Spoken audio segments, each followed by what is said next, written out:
In the Mix with Chris Rock. I'm Alec Baldwin. I'm here with the gorgeous Tina. I'm Larry King, and you're watching In the Mix. I'm Kelly Ripa, and you're watching In the Mix. I'm Matt Lauer, and you're watching In the Mix. I'm Kathy Lee. And I'm Hoda. And you're watching In the Mix. I'm Bethany Frankel, and you're watching In the Mix. In the Mix.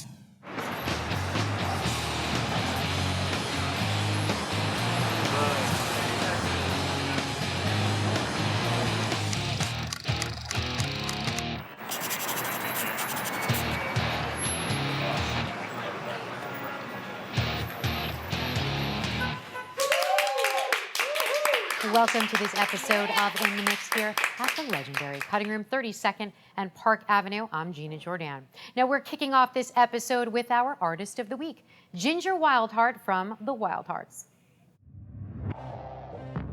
Rihanna, Coldplay, and Katy Perry, mainstream artists that are signed to multi-million-dollar record deals, packed with the power and the budgets of a giant recording label behind them. It's no surprise they hit the charts. Today, thanks to the World Wide Web, the music biz is still drastically changing. More and more indie bands are surfacing and trying to gain recognition with social media, hitting the road, hoping to make a living on tour and merch. Nobody said it was easy. Yet, how many indie bands really make it? What is making it? Meet Ginger, the king of indie rock. Hello, my name is Ginger Wildheart. Ginger, known as one of the most prolific writers in the music industry, is also the lead singer of not one, two, three, and still counting indie rock bands, which include The Wildhearts, the Ginger Wildheart Band, and Hey Hello. Tracks like Another Spinning Rainbow are signature songs that have created a cult following worldwide. In 2012, Ginger earned the title of the King of Indie Rock by releasing a fan-funded solo album that not only outsold platinum studio stars, but raised more than $300,000 in a few hours. In the end, the Pledge Music campaign total grossed close to $1 million. I want to make a triple album. 30 songs. I want you to pay for it. The Wildhearts and the Ginger Wildheart Band recently had 3 sold-out shows in New York City.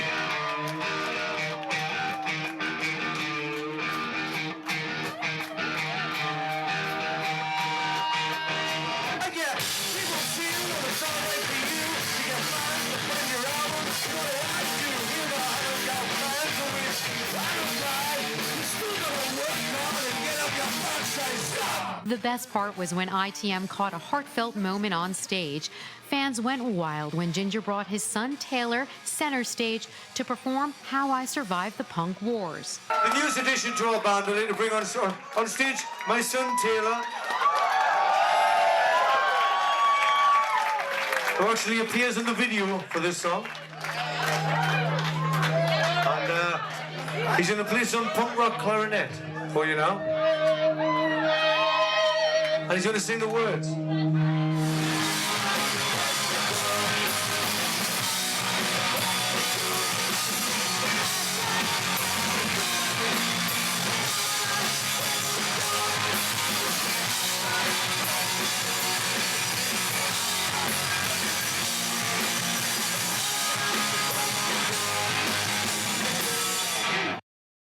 Well, who better to ask the who, what, why of indie making music than Ginger Wildheart himself?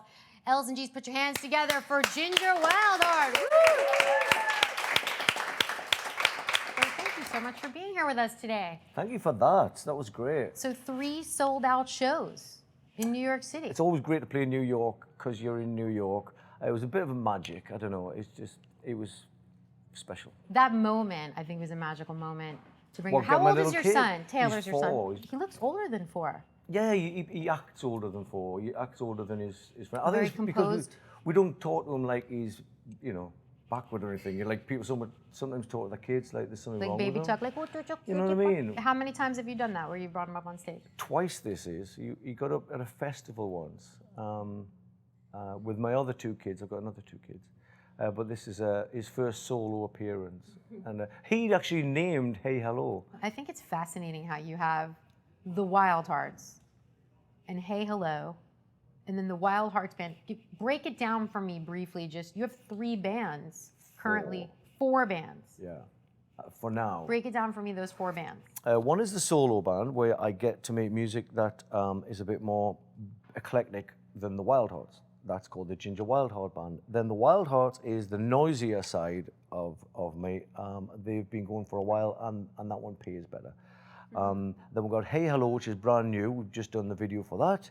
The 4th one is Mutation, which is a very noisy project I'm doing with Napalm Death's bass player. Hello.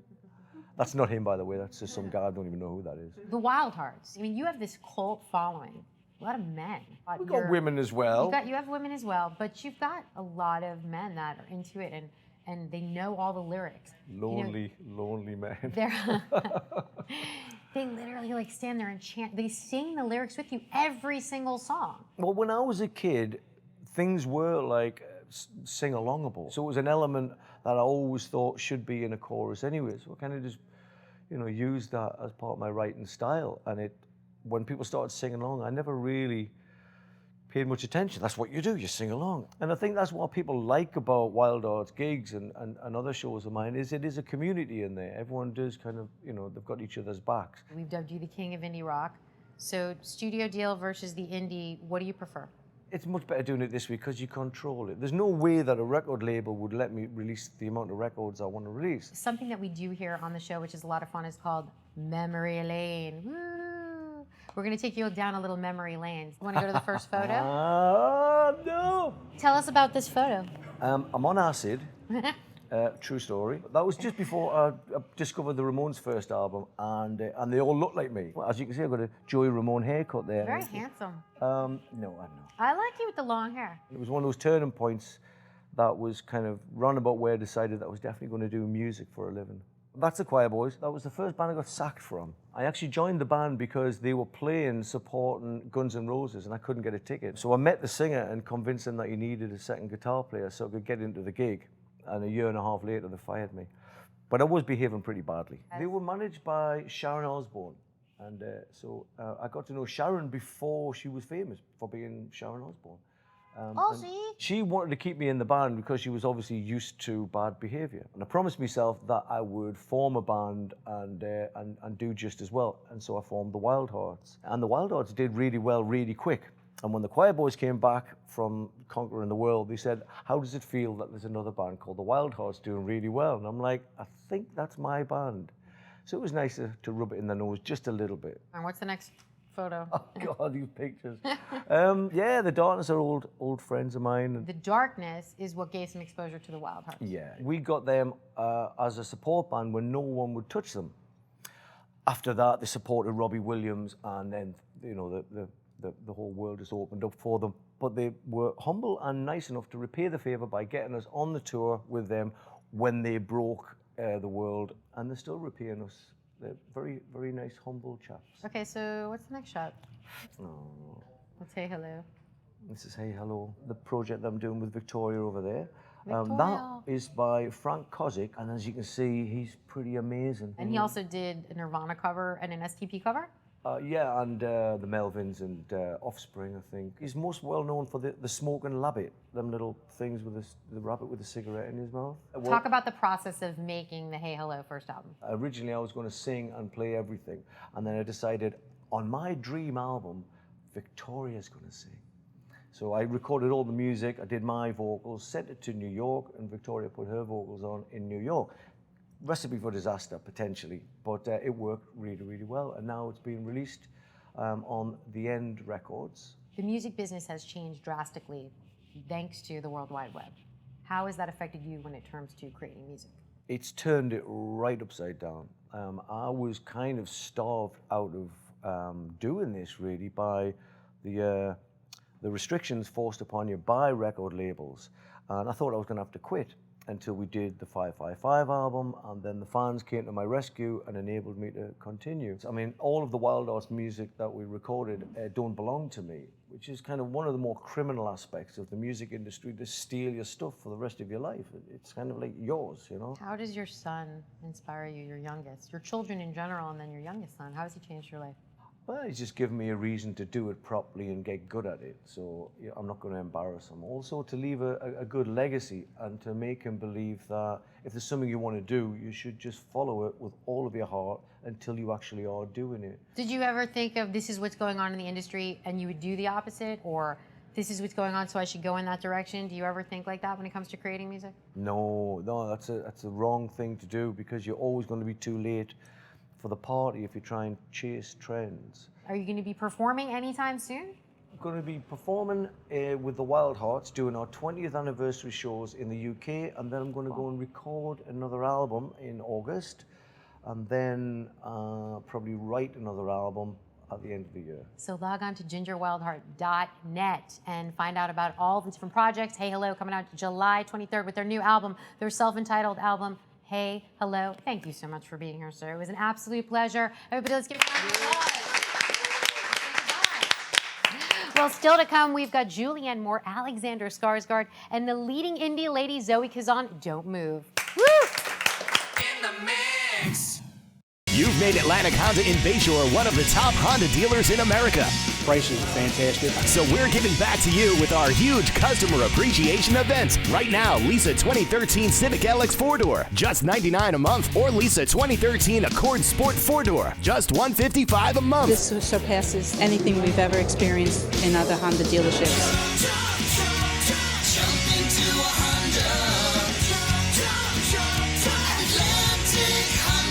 This episode of In the Mix is presented by Atlantic Honda. In the mix. Welcome back to this episode of In the Mix here at the new legendary Cutting Room, 32nd and Park Ave. I'm Gina Jordan. Now here at In the Mix, a segment that we love to do is called Movies You're Gonna Wanna Watch. Why did I want to kick you out? So that your sister could move in here. Oh. That was nice of me. In the Mix had a chance to sit down with the star of the film, The Pretty One, actress Zoe Kazan. Daddy, are you crying? Brooklyn-based actress Zoe Kazan has starred on the big screen alongside Meryl Streep and Alec Baldwin in It's Complicated. Totally out of nowhere, if you know what I mean. Kazan also starred alongside Zach Galifianakis, Ted Danson, and Jason Schwartzman in HBO's Bored to Death. I know we just had our first kiss and all, but could we do some role play? Yet it's Kazan's latest indie film you're gonna wanna watch, The Pretty One, that's stirring up some industry buzz. The Pretty One it's sort of like a comedy with a lot of drama in it. It's about a set of identical twins, and one of them dies in a car crash, and the other one gets mistaken for her sort of, you know, more vivacious, more adult twin, and she gets thrown into this very different life. She's been like living at home with her dad. She's like a real shut-in. So suddenly she's like dating men and out in the world and just living a completely different life. And it sort of raises the question, like, how do we look at ourselves, and how much do the way people look at us affect how we see ourselves and how we behave? And, you know, if you're given a fresh start, what would you act like? Who would you become? I got in an accident. I have post-traumatic amnesia. I took a look at The Parent Trap starring Lindsay Lohan for acting tips. Zoe's sister actress Maya Kazan was her real-life inspiration for the role. Sister. Okay. So, and you know, the movie that I made, The Pretty One, she's like very close with her identical twin, and I drew a lot on that. I'm like, me and my sis are real close. The Pretty One recently screened at the Tribeca Film Festival, where critics raved about Zoe's performance. This is our first festival that we're playing. Congratulations. That's a huge honor, the Tribeca Film Festival. Do you get nervous when you have to sit down and sort of take it in with an audience there as well? I'm so petrified. It's like the worst thing in the entire world. For the past 5 years, Zoe has been in a long-term relationship with actor Paul Dano. Can you see her? Dano starred in The Girl Next Door and Fast Food Nation, yet it was his performance in Little Miss Sunshine that proved to be Dano's big break.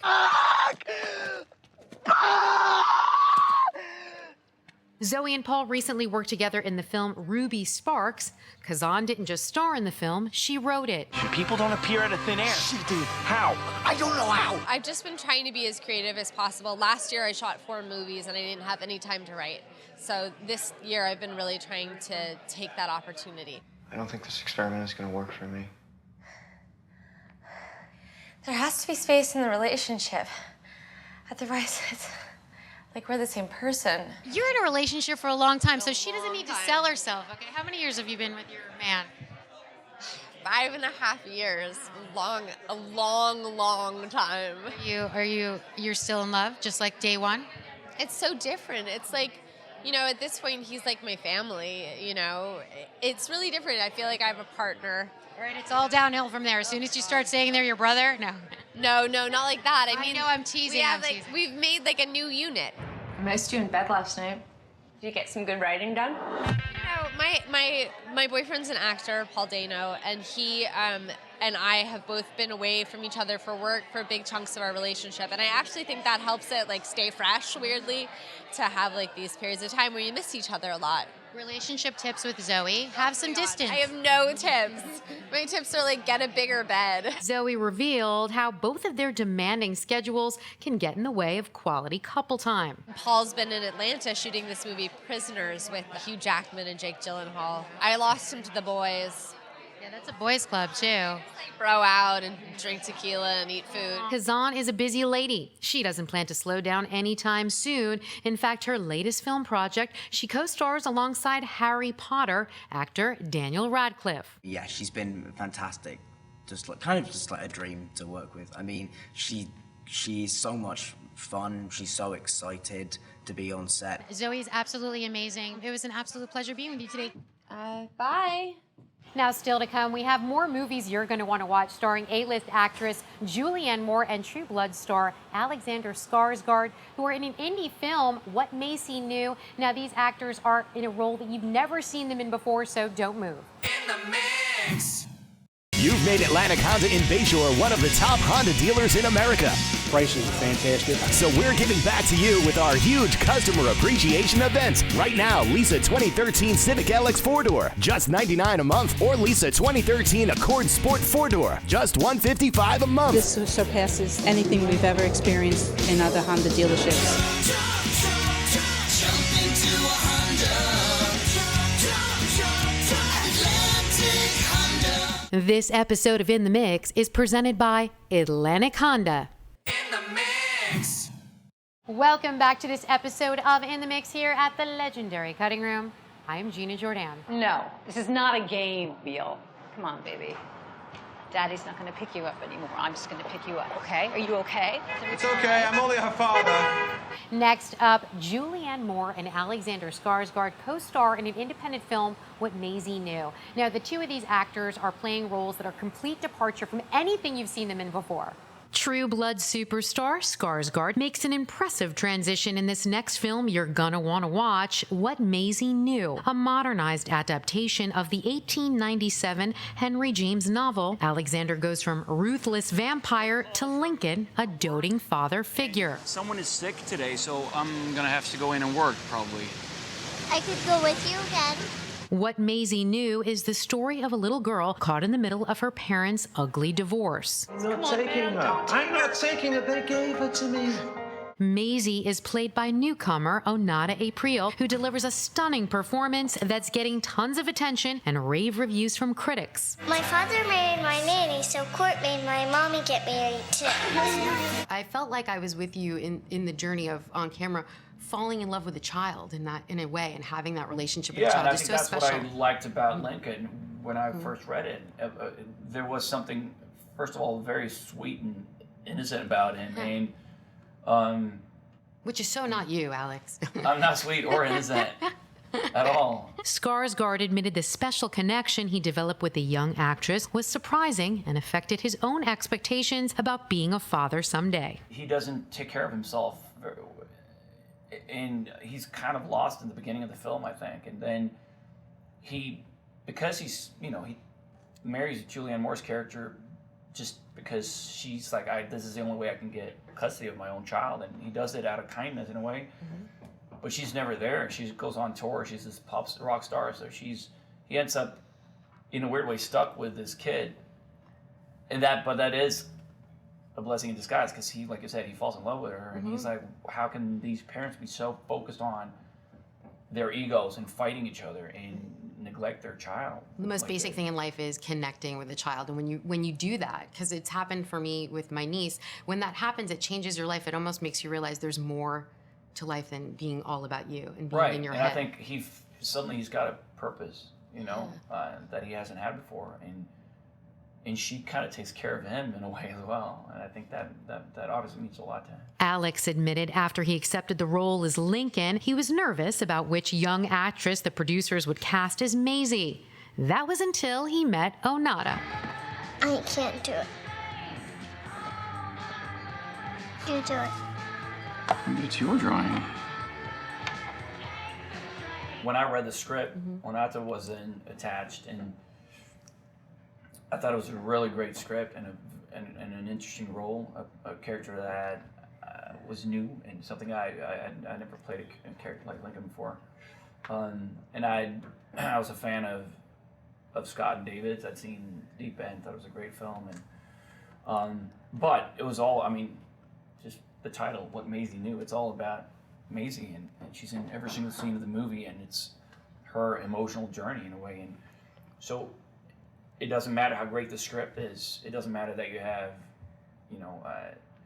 Julianne Moore or Steve Coogan involved, and with great directors. If you don't find the right girl, the movie won't work. And I talked to Scott and David about that, and they obviously agreed. It's all about finding the girl. And we met a couple of girls that were very good, very talented, but I was in LA working on a different project, and I got an email or a call first from Scott and David saying, I think we saw a girl today. I think we found the girl. And then they sent me a little clip of Onata, and I was just like, yeah.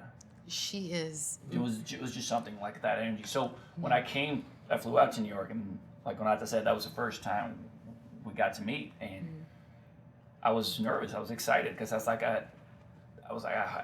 hope I was right when I saw the clip. I hope that energy, that I'll feel that in the room with her, because that's the whole film in a way. Did you meet before you shot the film? David, one of the directors at his house. Cool. And that was the first time you got to meet Alex? Were you nervous to meet him? I was nervous.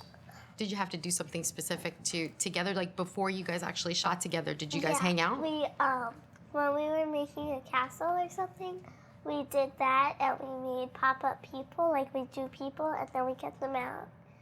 We made little rectangles so we could stand them up. Just a relationship with a child, did it make you think differently in your own personal life about being excited to connect with a child like that? In terms of working with kids, yeah, I've worked with kids before, but not like this. This is not in a way where like in this case, where Onata's in every single scene. But my whole journey is just like following her in a way. Was it fun to see him in New York? Have you guys done anything fun yet since you've been in New York City? No, I just got in late last night. But I asked my publicist, I was like, I want to do press with Onata all day. So they paired us up, and then we got the premiere tonight, and then a party tonight. So you're gonna party? You're gonna put on a party dress? Yeah. You're not from New York, right? You're visiting?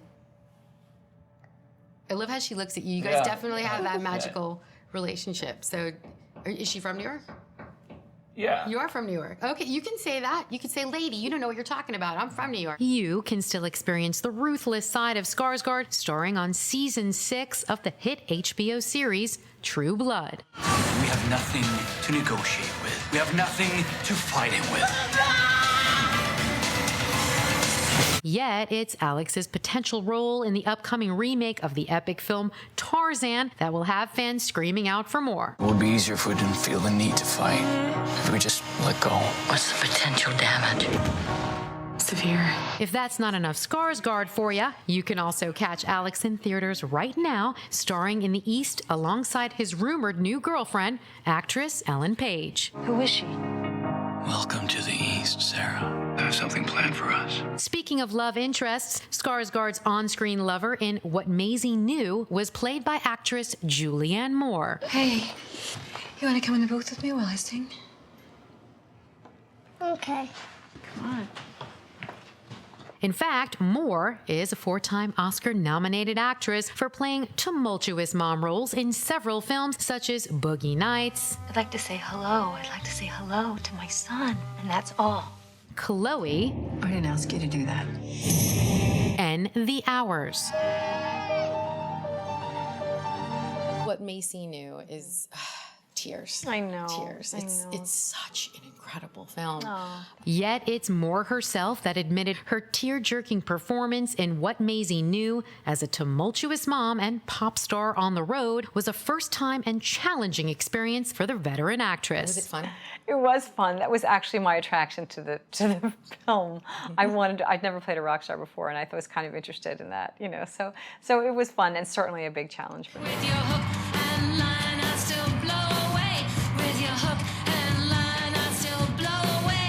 Moore admitted learning how to play the guitar, thanks to lessons with her successful musician friends, was something she secretly always wanted to do. I only like 3 chords. I had a lot of encouragement from my families, from my friends who are musicians, and I work with our music supervisor, Pete, who was so great, so supportive and encouraging. And Alison Mosshart of The Kills, let us use her songs, and she was incredibly encouraging.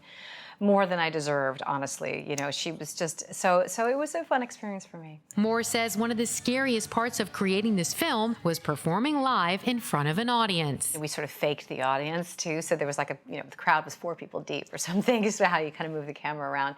But that was a scary day for me, having to stand up and, move around and jump around like a rock star. Moore shared why she decided to take on the role. Was this a role that you could relate to personally? No, I mean, my parents didn't get divorced, and so I never had that experience. And I think one of the things that was interesting to me is how powerless this poor little girl is in this situation. You realize that children they're not autonomous. They need to be taken care of. They need to be cared for. And in this case, she's cared for in a kind of a haphazard way, which is absolutely heartbreaking.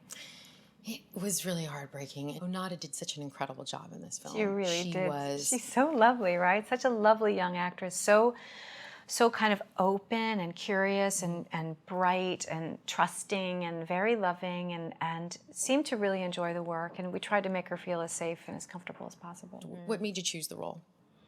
The rock star part. Yeah. I love that. Yeah. That's why we love you. That part, yeah. Moore can most definitely relate to being a mom. In real life, Julianne is a mom of 15-year-old son Caleb and 12-year-old daughter Liv Helen. Moore's hubby is director Bart Freudenlich. The happy family of 4 are a common celebrity sighting in the West Village. In fact, Julianne admits her hometown of New York City is her favorite city to work in. It feels great because I'm here at home in town. I actually said on the way to work this morning, I said the last few months have been fantastic because all the work I've had has been here in town. I get up in the morning, I make my kids breakfast, they go to school, I'm able to have dinner with them. It's great to be able to work in town. I love it. I just love nice. it. You literally could roll out of bed and come into a set. It's so great, yeah. Do you see yourself taking on more roles where you're going to be singing? Are we going to see you on stage anytime soon or recording an album? I don't know about that. I think this might be a, one-time only thing, yeah. You can catch Moore, who's set to portray several more tumultuous moms in some upcoming film projects, including the remake of Carrie, co-starring with Chloe Grace Moretz, coming out this coming October, and Seventh Son with Ben Barnes, where Julianne plays an evil witch called Mother Malkin, plus Nonstop with Liam Neeson and Scoot McNairy. Moore plays Neeson's love interest, who's good with electronics. Mapped to the Stars is another upcoming film co-starring with Robert Pattinson and John Cusack. We appreciate your candor. So thank you so much Thank for you. sitting down with us today. All right, guys, well, that's going to do it for this episode. Thanks so much for watching. Now, we just want to thank all of our guests today, Julianne Moore, Alexander Skarsgård, Zoe Kazan, and the one and only Ginger Wildheart from the Wild Hearts. I want to thank everybody for working so hard today. Thank you so much. We look forward to seeing you next time. Woo! In the mix. Would you mind playing a little Ask Ginger with us? I love questions. What is your secret ingredient to indie band success? You've got to just take care of everything yourself. And the second most important thing is keep in touch with your fans. When performing on stage, do you wear boxers or briefs? I normally don't wear anything. So I was wondering, can you offer any advice on how you started a cult or how to start a cult? Target stupid people. That's what cults normally do, isn't it? You are awesome. Obviously. Check it out. In the